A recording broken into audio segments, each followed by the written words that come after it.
For 2025, Genesis has introduced a slew of updates for their midsize crossover here, the GV80. This is their mid-cycle refresh. In addition to some styling tweaks and some feature updates, they've introduced a limited availability coupe version, and with that coupe version also comes a tweaked powertrain. As always, I'm going to go through this thing from the outside in, talk about what it's been like to live with for the last week, and talk about what's new for 2025, both in terms of the regular GV80 as well as this coupe that I've got here. Let's go ahead and take a look.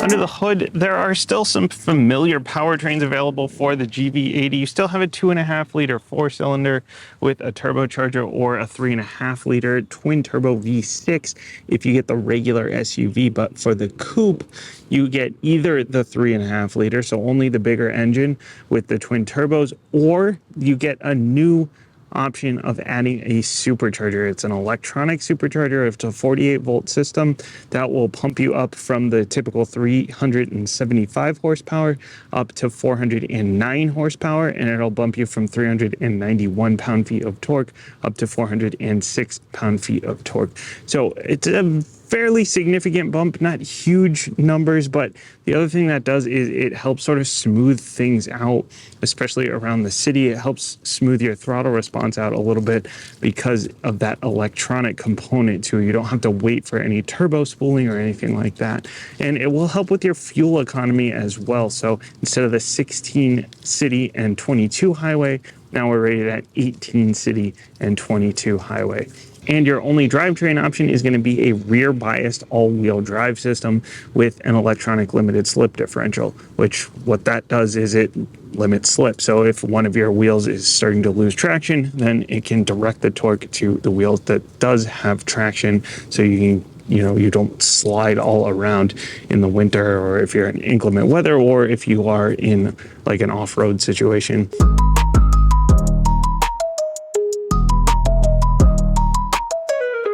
In case you weren't quite sure who Genesis was targeting with their vehicles, this should make it pretty clear, because if you look at crossover coupes out there, you've got the Audi Q8, you got the BMW X6, you got the Cayenne Coupe, the Porsche Cayenne Coupe, and you got the Mercedes GLE Coupe. And so it's pretty much the performance luxury German competition here. And one thing that Genesis has done really well that I think a lot of the others have struggled with is making these proportions actually look very sleek and very nice. The GLE especially looks very blobby. The X6, the proportions are a little bit awkward.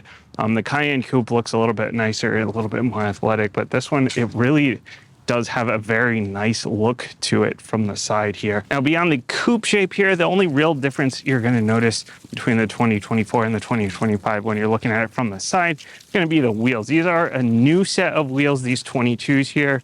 When you get the supercharger, you get the 22-inch wheels. If you get the regular 3.5-liter engine with the coupe, then you get a new set of 20s that are also new for the 2025 year. Both of those designs are going to be specific to the coupe. The regular SUV does also have some new wheel designs, but this one has coupe exclusive designs to them. And I really like these wheels quite a bit. I'm glad that they didn't go with the black wheels. Everyone's doing black wheels now, and it just, I don't love the look of them. It gives you like a sort of floating car look. So I'm glad they didn't go with those. These are really, really cool looking wheels. And then we've got the black calipers here. For the supercharged version, you would get silver ones on the regular version. Get a lot of nice features here. There's touch to lock and touch to unlock from the back doors and the front doors here. The mirrors here, interestingly, they don't have an LED turn signal through here. I'm a little bit surprised about that, but they do power fold, as you can see when you lock and when you unlock. They will tilt when you go into reverse. They're heated as well. You've got blind spot monitoring in here, and then you have the camera poking out the bottom for the full 360 camera view that you can see on the interior and the infotainment, and also the turn signal, the blind spot when you turn on one of your turn signals, and it will show the feed of the camera out the side here inside of your gauge cluster. But really a sleek looking car from the side. I like this chrome down here as well. Really a nice looking car. The front end here is where you're going to see a lot of the changes here for 2025 visually from the exterior. We got a wider grille. We got this crisscross mesh. It looks really cool, looks really classy. Really like the look of this thing, and it's all functional. It's nice and open. Nice, a lot of cooling through there, cooling through here, and cooling down for the brakes. And these air curtains on the side are legit. They're not blocked off. And then we've got, your radar sensor right there. You've got your parking sensors across the front, which will set off that interior camera for the 360 view. You've also got your camera poking out front here for that 360 view. Got the guilloche, the updated logo here. Really a great looking front end. It's classy. It's easily recognizable as a Genesis product. We still got the dual lights here, the two stripe lights, but this one, they have updated to they're calling it MLA, micro lens array. So it's like a lot of little LED lights essentially, and really great visibility from these lights. The back end here is really the only angle that I don't love with this thing. I think the profile looks great, but then when you look at it straight on from the back, it looks a little bit awkward with the slope, but it's got this little lip to sort of set things off a little bit. You've got LED combination taillights back here. Again, you got the dual stripe lights here. It's sort of the sort of consistent Genesis design language going on. Parking sensors across the back. Of course, you got your backup camera hidden in here. And then this camera up here is going to be for your digital rear view mirror to get you that fully unobstructed view to the back from the interior. We'll talk about that a little bit more when we get inside. This one also has the quad exhaust tips because this one has the supercharger. The regular coupe without the supercharger, with the regular 3.5 liter V6 is gonna just have dual tips for the exhaust. And then Genesis is always really good about hiding the button for opening the trunk, and they've done that here as well. And that pops that open. This is a power lift gate, obviously. It also has a smart lift gate function where you can just sort of walk up to it, stare at the back of your car. People are wondering what you're doing, and then eventually it will open up. Opens up into a decent amount of space, about 30 cubic feet. I know the cubic feet thing is a little bit a weird way to measure it, but it makes it easy to compare across different cars. That's going to be pretty on par with a lot of the competition. It is a little bit more than like the X6. That one's about 27 cubic feet, but the rest of them are right around 30. I mean, you lose some space compared to the regular SUV, obviously, that comes across because it's more boxy. You lose a lot of space up top. Underneath the floor, little bit of extra space, access to the battery, just a tire mobility kit. You do not have a spare tire here.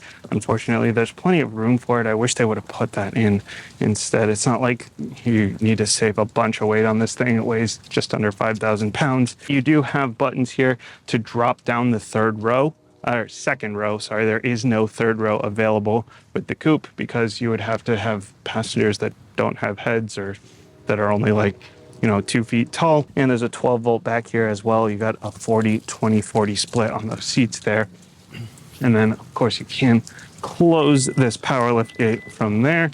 The other thing you can do from the key fob here is you do have the Scare Your Friends feature, or the Park Assist as Genesis likes to call it, where you can just hold down this button on the key here and it will actually drive for you. So it'll go forward or backwards if you're trying to get into a tight space, or if you just want to scare your friends. Stand at the window as they come up to the front door of your house, and then just turn the car on and have it start driving away.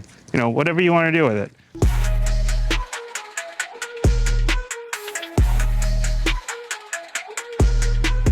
The inside of the GV80 is really very beautifully done. There is a new interior color this year, a blue, but this one has the nice red Napa leather seats. These seats, they look really bright on camera, but they're not actually super bright in person. They are very nicely done. The seats are also very comfortable, and you can adjust them in a bazillion different ways, including like the thigh extenders, and you can adjust the bolsters. I love when you can adjust bolsters in a car.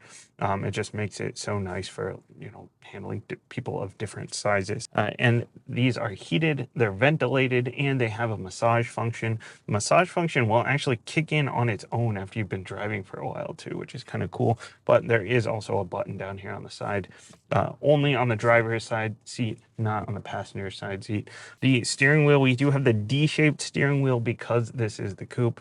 Both versions of the coupe get this. In fact, the only differences between the two different trim levels of the coupe are going to be the metal on the pedals that we've got going on this one, and then the carbon fiber trim. If you get the other version of the coupe, then if you get the other trim level of the coupe, then you're going to get the matte wood finish instead, and then you don't get the metal on the pedals. So not a huge difference there. Really a beautifully done interior. Now while the steering wheel is comfortable, I do wish they hadn't updated these buttons here. I like the old buttons better. I like metal switch gear with rollers and metal buttons. These are higher contrast. They're easier to see what everything does, but they're like kind of plasticky and glossy now, which is not my favorite. I like the metal a lot better. And it has this little like touch slider thing. We need to get rid of those. That doesn't actually work any better than a switch or a roller, so I'm not really sure what the reason for switching to that is. You know, that is a little bit on the nitpicky side. Everything's still very easy to use here on the steering wheel. I just don't like the glossy black and the touch slider thing. Your paddle shifters also aren't the nicest. I wish they were like nice aluminum. Felt a little bit better, maybe a little bit bigger, but most people buying this car probably aren't going to be using those too much. Gauge cluster and infotainment system here has been updated for 2025. That is another one where I feel like we're a little taking a little bit of a step back. I really like having those separated, but that is one of those things that just is rampant in automotive right now. BMW is using it. Mercedes has been doing that for quite a while now with the wide screens. I have half of the cluster is blocked by this because we have a long rectangle now. This is still very well done. It still has all the information you need in there. You can adjust your cluster, what it looks like, some of the different themes and stuff through the infotainment, and then you can cycle through a little bit of information through here as well. And it's got your driver's assist, it's got your speed limit in there, and it will have your nav in there as well. Now that nav will work with onboard nav as well as the Android Auto. I assume CarPlay would also show up in there if you use your nav through there. But I have tested with both onboard nav and Android Auto. Very clear, very well done system for the heads-up display. This infotainment has been updated to accept wireless Android Auto and wireless Apple CarPlay, and that is one of the biggest updates here. If you're somebody like me that just gets in and hooks up Android Auto, it's like the first thing that I do. It's really nice to have that wireless now. Genesis was kind of long overdue for adding that. So that is now standard here. There's all kinds of stuff in here. You can adjust your sound settings. You can have a quiet mode, which is something that Genesis and Hyundai do, where you can like sort of lower down the speakers in the back. All your different seat adjustments, your ambient lighting settings. The ambient lighting looks really nice at night. You can adjust that through here. There's some climate settings as well. There's a mood curator, which is like a combination of like sound and lighting and everything. Will sort of adjust to sort of different moods. There's even this 3D setup where you can go in and like just touch whatever you want to adjust. You want to adjust the lights, click on the lights. You want to adjust the tailgate settings, click on the tailgate. You can go inside and adjust some stuff through here as well. It's kind of cool. It's one of those things that I probably would never actually use. I would just go in through the regular settings and adjust that stuff, but it's kind of a cool little feature. Very quick, very well laid out with the tiles and everything. Everything works really nicely. You've got your manual in here as well. And then you have a digital display for your HVAC, a couple of knobs here for the heat, but the digital display is not my favorite. I wish they would go back to physical buttons and knobs for everything, but it is always available. It's very easy to use. It's not something like this doesn't really like cycle out into other menus or anything. So it's always available. It's here. You can adjust the front and the rear, as well as your heated steering wheel, your heated seats, your ventilated seats. And then there's a fragrance dispenser. That one is a new one. You can switch out your diffuser inside the glove box here. But if you're someone that likes to have an air freshener hanging, but you don't like the idea of hanging an air freshener, now you just use your diffuser, and it has a few different settings that you can for, you know, maximum scent or minimum scent or whatever, however you want to do that. Underneath here, you do have a wireless charger. You got some USB-Cs as well as a 12 volt. You've got your cup holders here. They sort of changed this up a little bit. It used to be a cover for the cup holders now, they're just always displaying, but you do have some ambient lighting around there as well. You've got your command center thing here if you don't like using the touch screen. There is actually a fingerprint sensor here if you want to like set up your fingerprint, so you can start up your car with that instead of using a key. Your drive modes are easily accessible over here, as well as your cameras. Here, this does have the full 360 camera, as I mentioned, with all kinds of different driving views, all different kinds of camera views, I mean, including this 360 where you can kind of just look around at the car. A little bit of extra storage space in here, but one of the cool things in here, so this is actually heated. It's a heated armrest and it is tied to the heated seats. But the other thing that's tied to the heated seats in here is a UV like phone cleaning system. So you put your phone in here, you close it up, and you turn on your heated seats. It will actually sanitize your phone for it with UV light, which is kind of an interesting and cool feature. My daughter likes to tell me that a cell phone has more germs than a public toilet seat. So it's cool having that system there to clean off the phone. Through the side here, we got nice metal switch gear. You do have memory seats. You got 2 memory settings over here for your seats, and then obviously adjustments for the windows and everything, and the door locks and the mirrors, the power mirrors, and then we have a Bang & Olufsen sound system. So that is a change from last year. Before, it was a Lexicon sound system, which is part of Harman Kardon, or the same group as Harman Kardon. Now it's Bang & Olufsen. This is definitely a big upgrade. I like the Bang & Olufsen sound system quite a bit better. Digital display here, digital rear view mirror. I always love to see these because, you know, visibility with a coupe in general is never great, though this one isn't quite as bad as like a normal coupe would be, like a low down 2-door 2+2 coupe. But this way you have an unobstructed view through the back, and then if you have 3 people sitting across in the back, and you have no problems seeing past them. Do have sunglasses holder up here with the giant pano sunroof. That does feel like it's a little bit shorter than it would be in the regular SUV. Not too surprised because the roof starts to slope down there a little bit, so they had to shorten it up a little bit. But I still love having that extra light back there for the kids. I do have some settings on the seat here. If you have, you know, you have one passenger getting out that's super short, and then you have a tall passenger about to get in, and you can back up their seat for them, or if you need to tilt it or something, really nice and easy to use there. Back seats, there are vents back there. Those seats are also heated and ventilated standard here in the GV80 Coupe, which is pretty cool. Tons of space back there. They've got their own controls for their HVAC and for their vents for their heated and ventilated seats. They also have a 12-volt back there. They have USBs back there. They've got a center armrest that folds down with cup holders and a little bit of extra storage. No blinds on the windows. I was a little bit surprised. The regular GV80 does have the option for blinds, but the GV80 Coupe does not. So overall, just super nice interior. I like this interior quite a bit. I wish they would have kept the old infotainment system and you know, these buttons on here, but those things are a little bit nitpicky. Generally speaking, good updates, Android Auto, Apple CarPlay, being wireless, as well as the Bang & Olufsen sound system. Very, very nice place to be.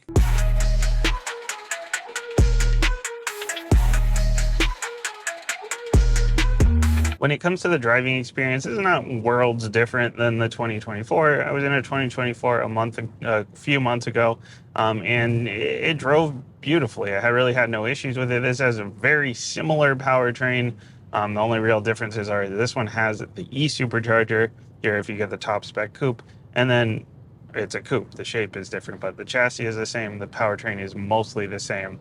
And as I mentioned, the supercharger here, it does make a difference in terms of power. It does make a difference in terms of torque, but where it's really going to show itself is in the responsiveness. You don't have to wait for the turbos to spool up to get all the power, you know, to get all the torque and to get out of your own way. Because typically in a turbocharged car, you have to, you know, you put your foot into it, you get a little bit of response from the engine, you wait for the turbos to spool up, and then you get this big shove. But with that electronic supercharger, it means that once you put your foot into it, you can just start moving while the turbos are spooling. The supercharger is kicking in, and So you don't really have to wait so much, and you can move out of your own way very, very quickly. So if you don't like throttle lag, if you don't like turbo lag, then that is one area where this really improves that quite a bit. And the transmission here, the transmission is nice and quick and nice and smooth. Same transmission as it was before. And you know, if you are somebody that wants to use the paddles, you can. They're here and they respond pretty well. But of course, most of the time, most people probably buying a GV80, you're probably not using the paddles too much here. But they are there and they do work very well. They are very snappy. It handles very nicely as well. The coupe, I mean, it doesn't handle like noticeably better than the non-coupe version here. It's just more of an athletic look, not necessarily a more athletic car. You're daily driving, most people are daily driving this car, not actually taking this on canyon runs. And when you're daily driving, it handles perfectly nicely. It handles perfectly well. It's a little bit on the heavy side, which I really like, especially when you start getting up into the higher speeds, then it buttons up even more. But comfort mode, it'll be a little looser if you like a lighter steering feel, or if you want to just adjust it, or at lower speeds, it'll also be like a lighter steering feel. Now beyond that, it's very comfortable. I thought on big 22-inch wheels, it might be a little bit of an uncomfortable ride, but it rides very smoothly, very nicely. My only complaint here, if I had to have any complaint about the driving experience, it's a little bit on the loud side when you get on the highway. It's not super loud, but for a luxury level car, I feel like it could be a little bit quieter. With the coupe, you get all of the latest and greatest in terms of safety and driver's assist from Genesis, and their safety and driver's assist suite is really very good. This one, it has the lane centering, it has the adaptive cruise control. Both work very well. Lane centering for Genesis is one of the better ones out there, Genesis, Hyundai, Kia. And this one also has a highway drive assist too. So with the highway drive assist 2, it sort of tries to adapt to your driving style, as well as this one will change lanes for you if you want it to. You can turn that off if you don't like it, but if you want that on, then when you turn on your highway drive assist, set your speed, hit your turn signal, and it'll tell you, I'm gonna change lanes, gives you this nice big green arrow, tells you to keep your hands on the steering wheel, though this is not a hands-free, and then it will do the lane change for you. And that, honestly, I think that's a little bit overkill. A lot of cars are starting to get that now. If it was a hands-free system, it might make a little bit more sense, but with the hands-on system, I don't really necessarily understand a need for the car to change lanes for you, but it does it. The other thing that happens when you hit your turn signal is that you get a little camera feed, which Hyundai and Genesis have been doing this for a while, and this is the best implementation here of the turn signal cameras. Some companies are putting turn signal cameras in the infotainment, like in the middle, in the center screen, which means that if you're turning left, you hit your left turn signal and you have to turn your head to the right to see the camera, which is not great. Beyond that, this has like the little blocks that show you everyone around you. So even if it's like dark out or something, in the heads-up display, as well as down here in the cluster, it will show you these little blocks of like all the people around you. Remember, this is driver's assist. This is not replacing checking your blind spot and stuff, but it's nice to have that. It's very helpful. And then it will also have this like big red thing that tells you, you know, if somebody's in your blind spot. It shows you both down here and in the heads-up display. And that, as far as heads-up displays go, the biggest things that I like to see in heads-up displays are the directions for your navigation and your blind spot monitoring, because that means I can be looking straight ahead and I can see that there is something in my blind spot without having to check. Now, once that goes away, you still, again, should be looking in your blind spot, but it's nice to have that indication, like there is someone in your blind spot. You don't even have to look you don't even have to look away from the road to check that. Really, this overall driving experience, wonderful. The only thing, if I'm getting nitpicky again, it's like a tiny bit loud for a luxury car, but really overall a very, very nice car to live with.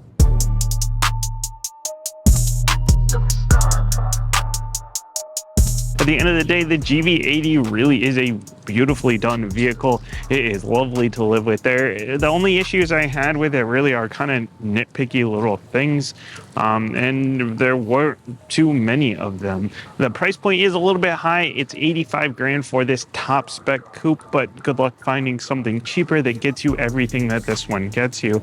The X6, once you start loading it out, it's going to cost more. The GLE, once you start adding all the features, is going to cost more. Cayenne Coupe is definitely going to be more than this. So it's kind of the price you got to pay to play for this kind of level of luxury and comfort and performance that you're going to get out of this car. Now, again, if you want something that is really more performance oriented than this one, then the Cayenne, the X6M are probably going to win there. But that is, again, much more money. This thing is just, it's comfortable, it's quick, it's got plenty of great features. I really liked this car quite a bit. I do hope that they're going to add the e-Supercharger to the regular SUV, especially with this one being limited availability. It would be nice to see that in the regular GV80. But at the end of the day, I really enjoyed my time with this vehicle. At the end of this week, I enjoyed my time. I really wish I could live with it for a lot longer than a week. Definitely one that you're going to want to take a look at if you're looking at something in this segment. As always, thanks for watching. Let me know what you think down in the comments, and I will see you next time.